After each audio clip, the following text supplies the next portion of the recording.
Cette rencontre au Palais de la Nation a eu lieu juste après la cérémonie de présentation des lettres de créance de 5 nouveaux ambassadeurs extraordinaires et plénipotentiaires. Il s'agit des ambassadeurs de la France, de la Serbie, de l'Australie, de la Gambie et de l'Indonésie. Des détails dans ce reportage signé Guylain Kabalundi.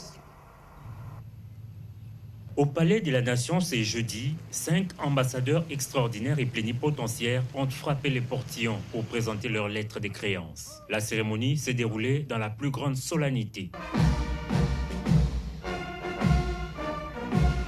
Exécutée avec maestria, la Marseillaise, hymne national français, a annoncé ses couleurs.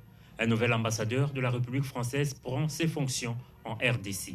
Reçu peu avant ses honneurs militaires par le président de la République, Félix-Antoine Tshisekedi Tshilombo, qui voue toujours un culte sincère aux relations d'amitié et de coopération avec ses différents partenaires, Bruno Aubert a présenté sa lettre de créance. Il sera chargé de continuer à œuvrer au rapprochement opéré par Kinshasa et Paris depuis l'élection de Félix Tshisekedi en 2018.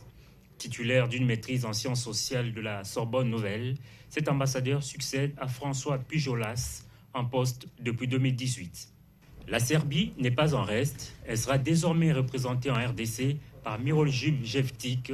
C'est Serbe de 66 ans et auteur d'une trentaine de textes dans les revues internationales et une quarantaine de livres dans les monographies.